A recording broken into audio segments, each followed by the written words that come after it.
What is going on, everybody? Been a diehard Pistons fan since 03 and eager to see this team getting back to playing winning basketball. This will be the first video in a series that will be kicking off today where we will go over every single Pistons player on the roster and preview their upcoming season. In these videos, we will talk about the good things to expect from them, what we can expect from them that could potentially be problematic or negative, their swing skills, where they'll end up in the rotation, and just take an overall look on how they will likely affect the team this upcoming year. We will be going in order of youngest to oldest by age, so of course that means today we will be kicking things off with the rookie, Ron Holland. Now, Ron Holland, of course, is 19 years old, just turned 19 this summer. He's the fifth pick in the most recent 2024 NBA draft out of the G League Ignite. Last year for the G League Ignite, he played 15 games that he was out for the half of the season with a thumb injury. The G League Ignite as a team were not very good, but Ron Holland was their leading scorer during the time that he did play with that team, averaging 18.5 points and nearly 7 rebounds and 3 assists to go along with 2 steals and a block per game. His field goal percentage came in at 47%, and his three-point percentage was pretty low at 23%. His free throw percentage was at 68 last year, so that is a quick overview on how he performed with the G League Ignite last year. I think numbers like this are a lot more translatable to the NBA than maybe playing for some college teams, but that's just my personal opinion. A couple of good things that we can definitely expect to see from Ron Holland on the floor this year. Start off with the first one is just the overall athleticism. It's no question that Ron Holland is an athlete. He is a vertical athlete. He is a horizontal athlete. The dude definitely is athletic. Now, I know our expectations for our rookies for athleticism have been set pretty high with Ausar Thompson being on the team last year. Do I think that he is the level of athlete of Ausar Thompson? No, I don't, but I think he's just one step below, and that's not a bad thing at all because Ausar Thompson is literally one of the most athletic players in the NBA. I think that it's reasonable to say that Ron Holland might be a top 25 athlete in the NBA, and Ausar Thompson, his brother, just happened to be top 10 or top 5 the second they step foot in the NBA. So just because Ausar Thompson exists does not mean that Ron is not athletic. He is very athletic. A second thing that I think we can expect to see that will be good is him using that athleticism to drive to the hoop. He created a ton of paint touches for the G League Ignite last year. He was able to get to the paint at ease. Most of his shots came at the rim off of self-creation, just taking dudes off the bounce, getting right past guys without even having to put too much thought or effort into it. Sometimes he'd just catch the ball and blow right past a dude. If not, maybe 1 or 2 dribbles, get someone leaning one way and then go right by them. And when going to the hoop, a lot of good things typically happen.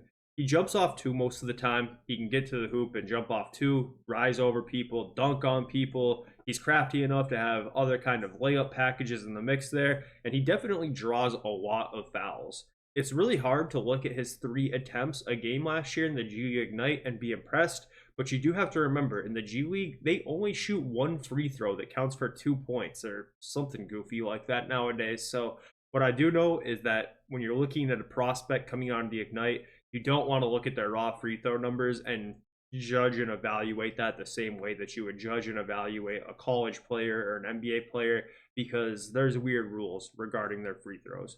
But nevertheless, the dude does draw a lot of fouls, and we were able to see that in the Summer League. One other good thing that I think we can expect is going to be his ability to play both sides of the ball. I think that Ron Holland will come in right away and be able to defend at least at an NBA level. Of course, there'll probably be some rookie mistakes, some ticky-tack fouls that he needs to cut back on, but I do think that he will be a two-way player right off the rip. I think that he has the size and ability to guard longer players. Bigger wings, I think that he can guard them. Smaller guards, I think that he is fast enough to keep up with them. With his 6'8" frame and pretty long arms, I think that that will be something that he'll be able to use to his advantage on the defensive end of the ball.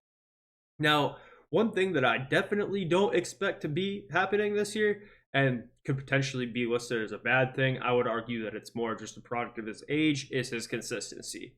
It is very rare to see a player come in the league at his age, 19 years old, and be consistent night in and night out. I think that we will have to take the good with the bad, and that could lead to some reduced minutes in certain games or certain stretches throughout the season.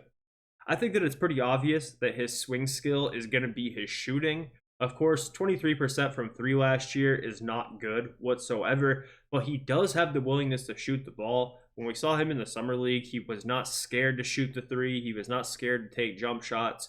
He was far from it, actually. His mechanics are not bad or broken to a degree that makes you kind of cringe every time that he takes a shot. It looks more or less fine. They just don't drop at that great of a rate. Of course, the Pistons did bring in shooting expert Fred Vincent onto the coaching staff, so myself and many others are very, very hopeful that Ron Holland can get his shot figured out and dialed in relatively quick compared to some other players who might struggle with that for, their entire career. If Ron Holland is able to shoot the ball at even league average in the next couple of years, the dude is going to be a surefire hit of a pick with the 5th pick in the draft.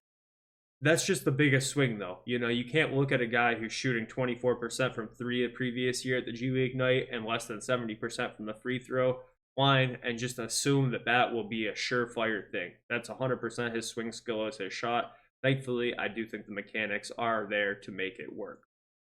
So that brings us to where he will be in the rotation.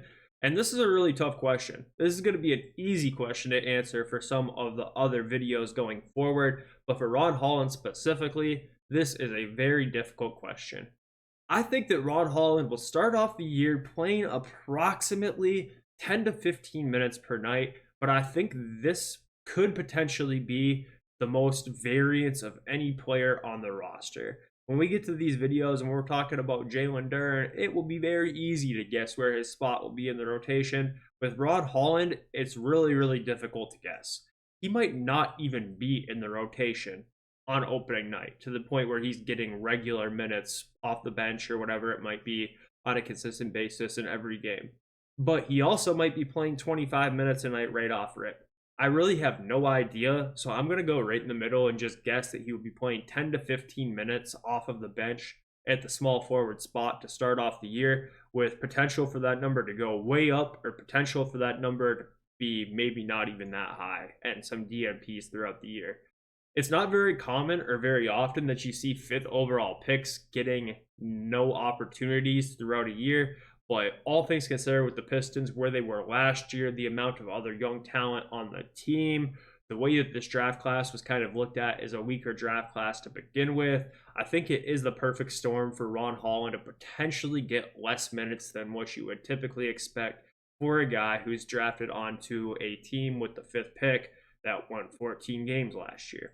So I'm going to just start off and say 15 minutes a night to start, with the potential for that number to go way up throughout the season. I hope you guys enjoyed this video. I think our next one will be Bobi Klintman. I think he's the 2nd youngest player on the team. I'll have to check into that, but we'll be back real soon with other season previews.